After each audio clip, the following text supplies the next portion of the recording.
예언자 이사야, 그는 유다 왕 우시야가 죽던 해, 곧 기원전 742년에 하나님의 부름을 받습니다. 그의 예언 활동은 요담 왕과 아하스 왕의 통치 기간을 거쳐 히스기야 왕 시대인 기원전 701년, 곧 이스라엘의 북동쪽에 위치한 새로운 제국 아시리아의 왕 사네립, 유다를 침공하여 예루살렘 성을 포위할 때까지 계속되었습니다.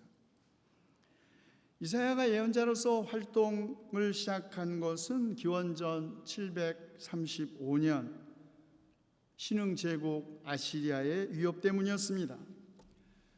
아시리아는 제국의 판도를 넓히기 위하여 지중해 항구 도시를 차례로 점령하려고 했습니다. 특히 시리아 팔레스티나 회랑 지대를 통과하는 교역로에 눈독을 들였습니다. 당연히 긴장한 이 지역의 작은 군소 왕국들은 동맹을 맺어 아시리아의 제국 침략에 저항하려고 했습니다. 바로 이 동맹의 한가운데 북왕국 이스라엘과 시리아의 다마스쿠스가 있었습니다. 북왕국 이스라엘은 형제 나라인 남왕국 유다에게 같이 동맹을 맺어 아시리아에 저항하자고 동맹을 제안하지만 유다 왕 아하스는 동맹을 거부합니다.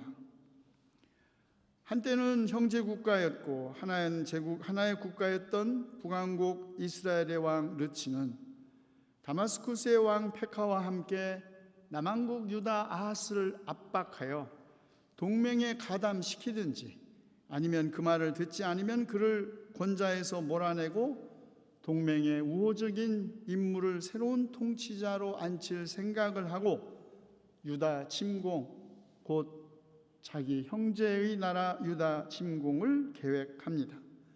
바로 이때 예언자 이사야가 유다 왕 아하스를 만납니다. 예언자 이사야는 유다 왕 아하스에게 그 어느 외국과도 제휴하지 말고 오직 충실하게 야훼 하나님만 의지하며 중립 노선을 견지하라고 조언합니다. 그러나 아하스는 이사야의 조언을 받아들이지 않습니다. 오히려 아시리아에게 가서 원군을 요청하고 스스로 아시리아의 지배하에 들어가 속국이 됨으로써 정치적 생명을 연명하는 대가로 그는 예루살렘 신전에 아시리아가 섬기는 우상을 받아들이지 않을 수 없었습니다. 유다 왕 아하스와 집권층에 실망한 이사야는 자신의 예언을 기록하고 봉인하여 훗날 유다의 미래의 세대들이 너희 조상들이 어떤 일을 저질렀는지 잊고 깨닫게 하라고 제자들에게 지시하고 예언자로서의 공적 활동에 마침표를 찍습니다. 그러다가 아하스가 왕이 죽은 후 그의 아들 히스기야가 왕으로 즉위할 때 다시 등장합니다. 히스기야는 그의 부친 아하스의 이른바 친아시리아 정책을 파기합니다. 그는 예루살렘 성전의 제2개혁을 추진하면서 야훼 신앙을 중심축으로 삼는 새로운 개혁을 시도합니다.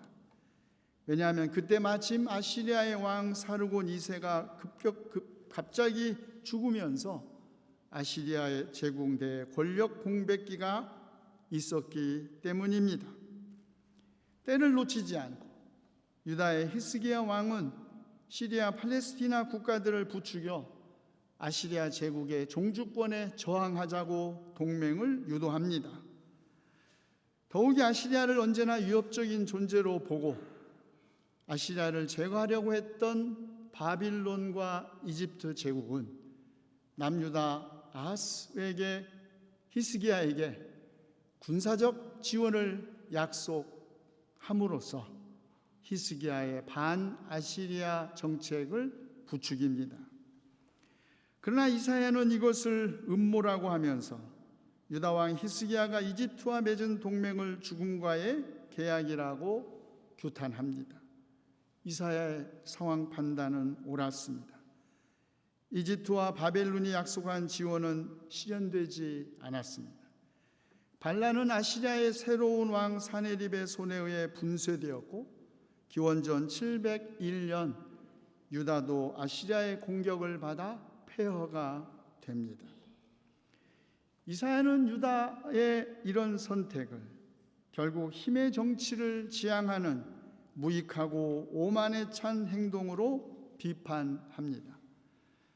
이사야 예언자의 일관된 입장은 하나님의 백성 유다는 외국과의 어떤 동맹이나 정치적 음모에 의존하지 말고 조용히 그리고 굳건히 야훼 하나님을 의지하고 오직 주님과의 계약에 한결같이 충실해야 한다는 것이었습니다.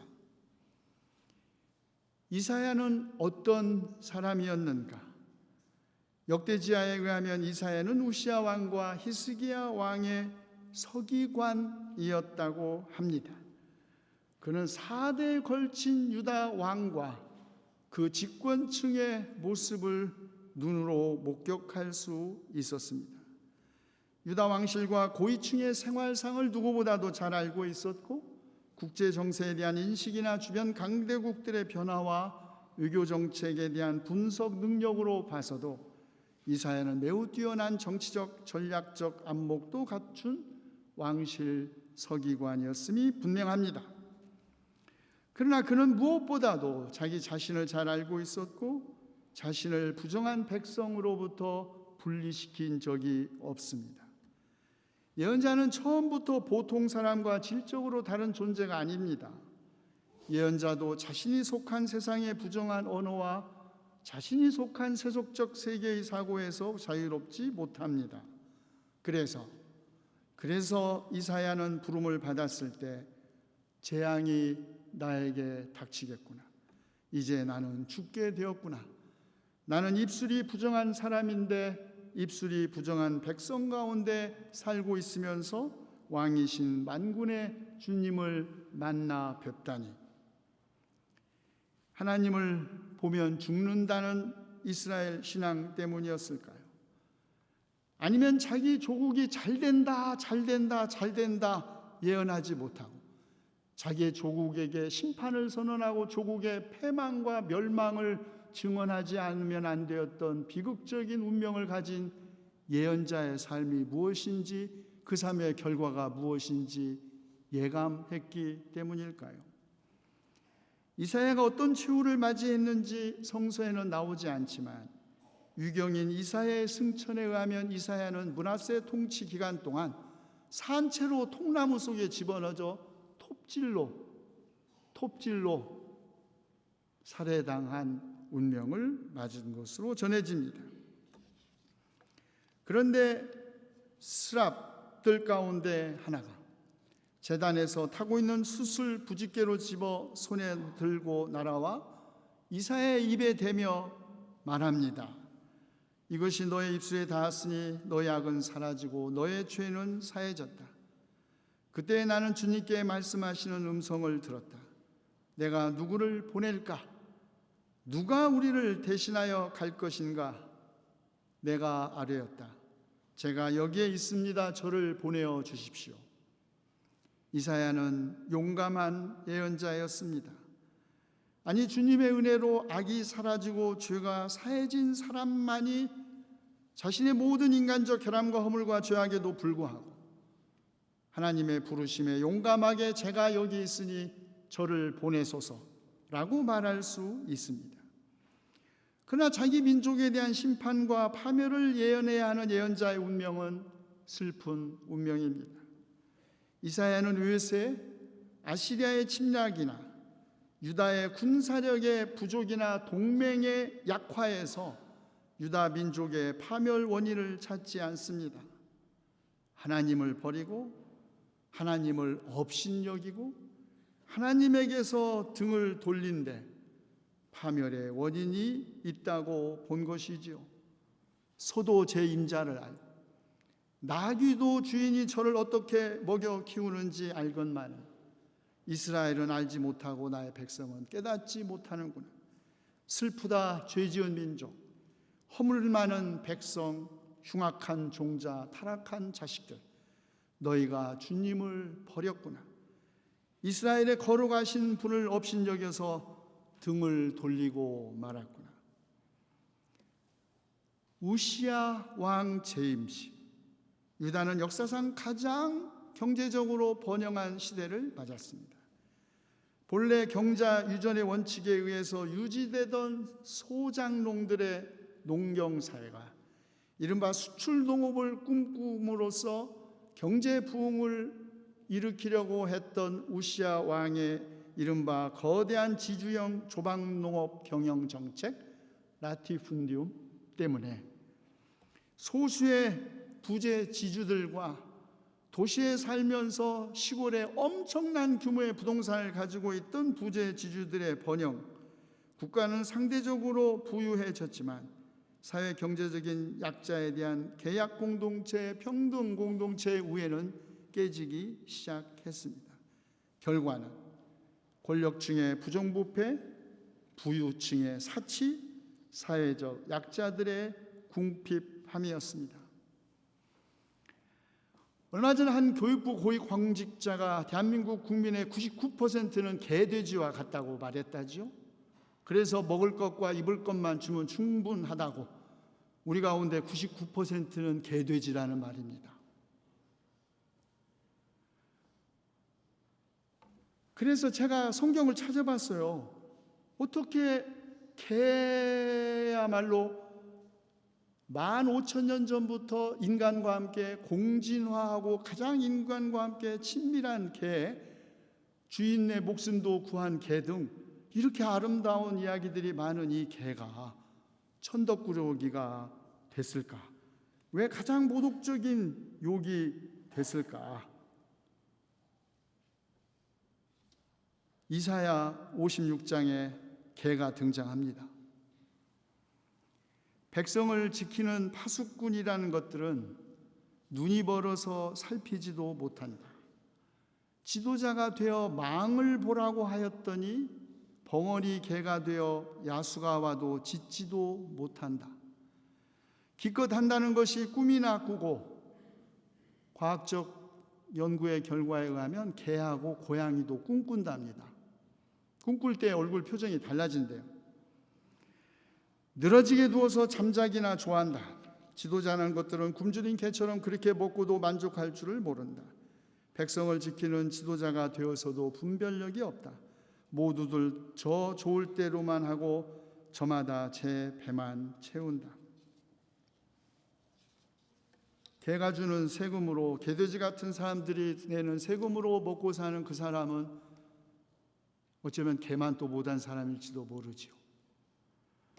유다의 지도층 인사들은 권력과 부에 대한 탐욕을 노골적으로 드러냈습니다.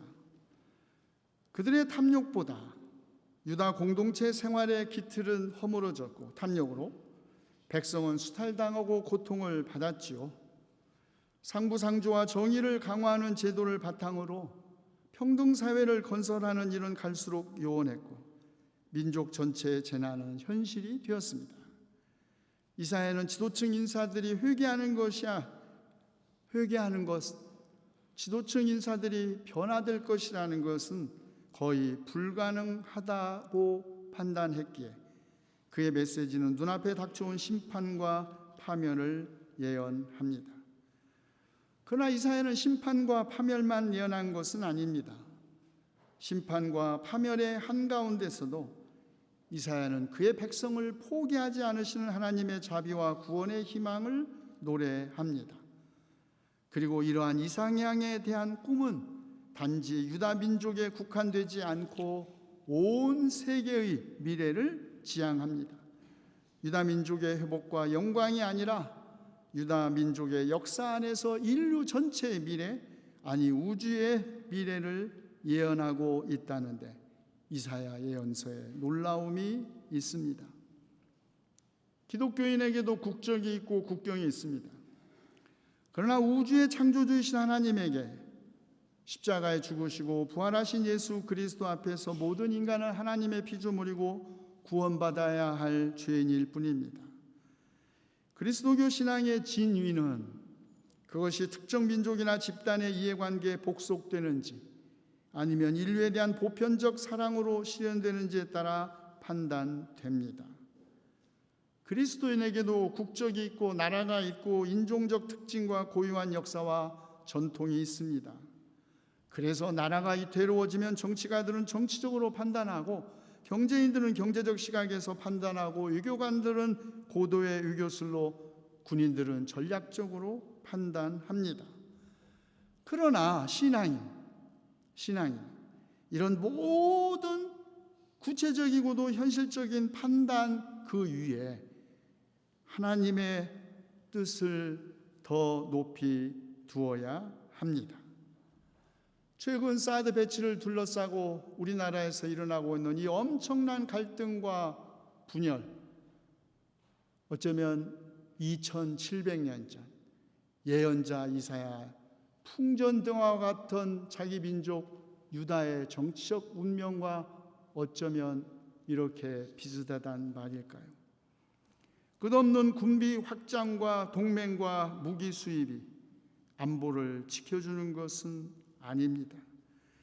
이스라엘의 역사는 주변 강대국들의 우상을 섬기고 그들에게 군사적으로 의존적인 외교 정책을 하면서 백성을 억압했던 지도자들 때문에, 그리고 그런 지도층의 부정부패 때문에 파멸했다는 것을 증언합니다.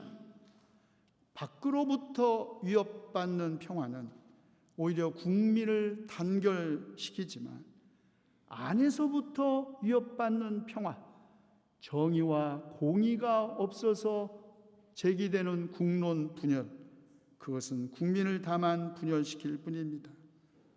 참된 평화는 무기가 지키는 것이 아니라 행복한 백성, 나라를 사랑하는 국민, 공의의 하나님께서 지키시는 것입니다. 이 공의의 하나님께서 우리나라를 불쌍히 여기시기를 기도합시다. 나의 생각은 너희 생각과 다르며 너희의 길은 나의 길과 다르다.